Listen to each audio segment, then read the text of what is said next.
নমস্কাৰ প্ৰিয় দৰ্শক, 21 ছেপ্টেম্বৰ 2025 দেওবাৰ। এই দিনটোত সূৰ্য উদয় হ'লেই ভগৱানৰ আকাশত বাজে মহালয়াৰ ধ্বনি। শুভ মহালয়া মানে মাথো পূজা নহয়, এইটো হৈছে আধ্যাত্মিক শক্তিৰ জাগৰণ, পিতৃতৰ্পণ আৰু শুভ শক্তিৰ আগমন। আজিৰ এই বিশেষ ভিডিঅ'টোত আমি আলোচনা কৰিম মহালয়াৰ পৌৰাণিক কাহিনী, গ্ৰহ নক্ষত্ৰৰ জ্যোতিষীয় বিশ্লেষণ, ৰাশি অনুসৰি আপোনাৰ ভাগ্যফল, মহালয়াৰ দিনা কি কি কাম কৰিব লাগিব, মহালয়াৰ দিনা কি কি কাম কৰিব নালাগে আৰু আধ্যাত্মিক উপদেশ। সেয়েহে ভিডিঅ'টো সম্পূৰ্ণকৈ শুনিব, কাৰণ ভিডিঅ'টোৰ শেষত পাব বিশেষ মহালয়া সংকল্প মন্ত্ৰ, যিটো মন্ত্ৰই মনৰ সকলোবোৰ কামনা পূৰ্ণ কৰি দিয়ে। প্ৰিয় দৰ্শক, যদি আপুনি আপোনাৰ বিষয়ে সবিশেষ জানিব বিচাৰে, যেনে আপোনাৰ বিবাহ, আপোনাৰ ব্যৱসায়, আপোনাৰ শিক্ষা, কেৰিয়াৰ, স্বাস্থ্য, তেনেহ'লে ভিডিঅ'টোৰ স্ক্ৰীণত দিয়া নাম্বাৰত আপুনি ফোন কৰিব।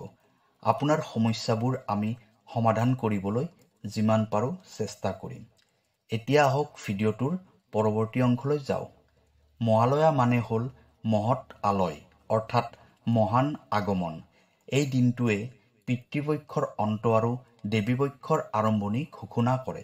লোকবিশ্বাস অনুসৰি মহালয়াৰ দিনা ৰাতিপুৱাই পিতৃলোকৰ দুৱাৰ মুকলি হয়। যদি আমি জল, তিল আৰু অন্নৰে পিতৃতৰ্পণ কৰোঁ, তেতিয়া পিতৃপুৰুষৰ আশীৰ্বাদৰ ফলত ঘৰত সুখ শান্তি বৃদ্ধি হয়। ইয়াতেই মহালয়া সীমাবদ্ধ নহয়। মহালয়া মানে হ'ল মা দুৰ্গাৰ আগমন বাণী, অশুভৰ ওপৰত শুভৰ বিজয়ৰ সংকেত। যিসকল লোকে নিজৰ পিতৃ মাতৃক হেৰুৱাইছে, তেওঁলোকৰ বাবেও এই মহালয়াৰ দিনটো বহুত গুৰুত্বপূৰ্ণ হয়। মহালয়াৰ অৰ্থ হ'ল মহান স্থান। মা দুৰ্গাৰ চৰণত পৰি ব্যক্তিয়ে নিজৰ দুখ কষ্ট পাহৰি যায়। এই মহালয়াৰ দিনটো আপোনাৰ পূৰ্বপুৰুষসকলৰ আত্মাৰ সৈতে সাক্ষাৎ কৰাৰ দিন হয়। মহালয়াৰ পিছৰ পৰা, অৰ্থাৎ প্ৰতিপদ তিথিৰ পৰা দেৱীৰ বন্দনা আৰম্ভ হয়। আহিন মাহৰ অমাৱস্যাৰ দিনটোত প্ৰতি বছৰে মহালয়া তিথি বহুত উলহ মালহেৰে পালন কৰা হয়। এই মহালয়া অৰ্থাৎ অমাৱস্যাৰ দিনাৰ পিছৰ পৰা আৰম্ভ হয় দেৱীৰ পদ, অৰ্থাৎ শুক্লাপক্ষৰ প্ৰতিপদ তিথিৰ দিনাৰ পৰা দুৰ্গা দেৱীৰ পূজা অৰ্চনা কৰা হয়। নৱৰাত্ৰি আৰম্ভ হয়, অৰ্থাৎ শাৰদীয় দুৰ্গা পূজা পালন কৰা হয়। এই মহালয়াৰ দিনটোতে দুৰ্গা দেৱীয়ে মহিষাসুৰক বধ কৰাৰ দায়িত্ব ব্ৰহ্মাদেৱৰ পৰা লাভ কৰিছিল। এই নাৰী শক্তি দেৱী দুৰ্গাই 10খন হাতত সজ্জিত অস্ত্ৰৰে 9 দিন 9 ৰাতি যুদ্ধ কৰি মহিষাসুৰক বধ কৰিছিল। আৰু এই দিনটোৰ পৰাই দেৱী দুৰ্গাই অশুভ শক্তিবোৰক ধ্বংস কৰিছিল। সেয়েহে সনাতন ধৰ্মত শক্তিক পূজা কৰাৰ মহত্ব অপৰিসীম। মহালয়াৰ দিনটোত গ্ৰহ নক্ষত্ৰৰ অৱস্থান বিশেষ গুৰুত্বপূৰ্ণ হয়। মহালয়াৰ দিনা সূৰ্য থাকিব কন্যা ৰাশিত আৰু চন্দ্ৰ থাকিব মীন ৰাশিত। এতিয়া চাওক, ৰাশি অনুসৰি মহালয়াৰ দিনটোত আপোনাৰ ভাগ্যফল। মেষ ৰাশি। মহালয়াৰ দিনটো মেষ ৰাশিৰ জাতক জাতিকাসকলৰ বাবে নতুন কাম আৰম্ভ কৰাৰ এটা অত্যন্ত শুভ দিন হয়। বৃষ ৰাশি।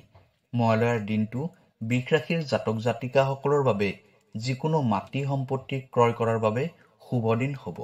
মিথুন ৰাশি। মহালয়াৰ দিনটো মিথুন ৰাশিৰ জাতক জাতিকাসকলৰ বাবে শিক্ষাৰ ক্ষেত্ৰত অত্যন্ত শুভ দিন হ'ব। কৰ্কট ৰাশি। কৰ্কট ৰাশিৰ জাতক জাতিকাসকলৰ বাবে মহালয়াৰ দিনটো পৰিয়ালৰ ক্ষেত্ৰত শান্তি আৰু দাম্পত্য জীৱনত নতুন আশা দেখিবলৈ পাব। সিংহ ৰাশি। মহালয়াৰ দিনটোত সিংহ ৰাশিৰ জাতক জাতিকাসকলৰ আত্মবিশ্বাস বৃদ্ধি হ'ব, কিন্তু স্বাস্থ্যৰ ক্ষেত্ৰত আপুনি যত্ন ল'ব লাগিব। কন্যা ৰাশি। কন্যা ৰাশিৰ বাবে মহালয়াৰ দিনটোত যিকোনো পৰিকল্পনা সফল হ'ব আৰু ব্যৱসায়ত নতুন যোগাযোগ হ'ব। তুলা ৰাশি। মহালয়াৰ দিনটো তুলা ৰাশিৰ বাবে সম্পৰ্ক আৰু বন্ধুত্বৰ ক্ষেত্ৰত লাভজনক হ'ব। বৃশ্চিক ৰাশি। বৃশ্চিক ৰাশিৰ মহালয়াৰ দিনটোত কিছুমান গুপ্ত সমস্যা সমাধান হ'ব। ধনু ৰাশি। মহালয়াৰ দিনটোত ধনু ৰাশিৰ বাবে নতুন শিক্ষা লাভ আৰু ভ্ৰমণত শুভ। মকৰ ৰাশি। মকৰ ৰাশিৰ বাবে মহালয়াৰ দিনটোত উপাৰ্জন বৃদ্ধি হ'ব, ব্যৱসায়ত সফলতা পাব। কুম্ভ ৰাশি। কুম্ভ ৰাশিৰ বাবে মহালয়াৰ দিনটোত পৰিয়ালত সুখ আনন্দ বৃদ্ধি হ'ব। মীন ৰাশি। মহালয়াৰ দিনটো মীন ৰাশিৰ বাবে হ'ব আধ্যাত্মিক উন্নতি আৰু ধ্যানৰ বাবে উত্তম দিন।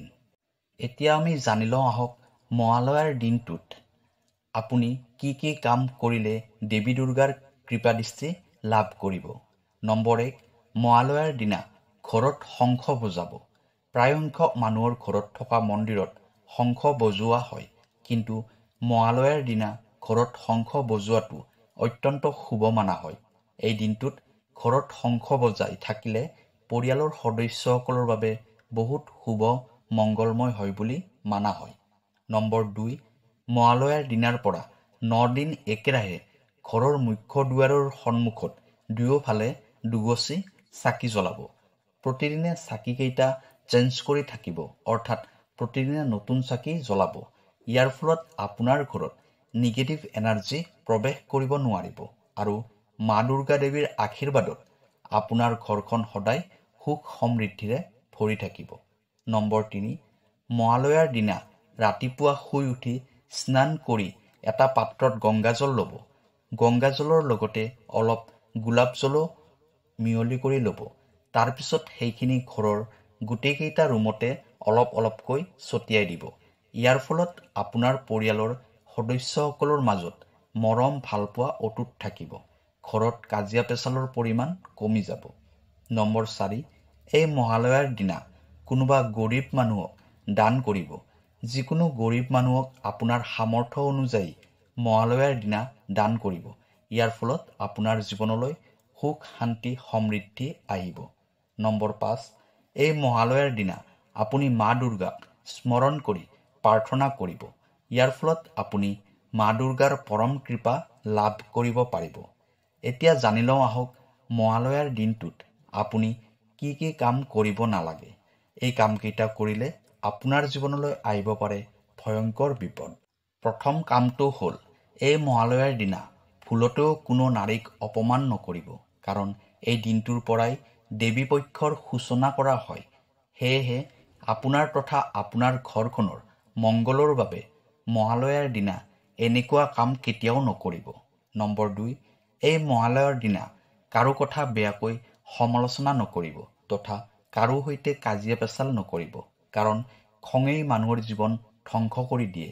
সেইবাবে এই দিনটোত আপুনি আপোনাৰ খং নিয়ন্ত্ৰণ কৰি ৰাখিব।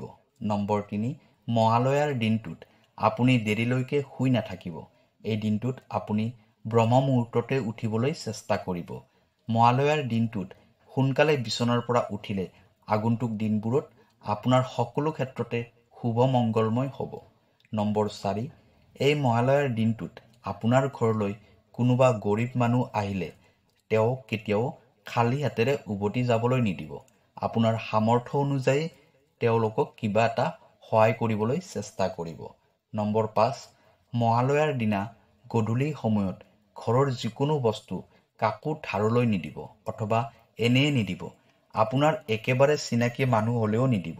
এই দিনটোত গধূলি সময়ত আপোনাৰ ঘৰৰ পৰা চাউল কেতিয়াও নিদিব। এনেকুৱা কৰিব পাৰিলে আপোনাৰ ঘৰখন মা দুৰ্গা দেৱী তথা মা লক্ষ্মীৰ আশীৰ্বাদত ধন ধান্যৰে ভৰি থাকিব। এই 5টা কথা মহালয়াৰ দিনা আপুনি মানি চলিলে আপোনাৰ জীৱনলৈ সুখ শান্তি সমৃদ্ধি আহিব।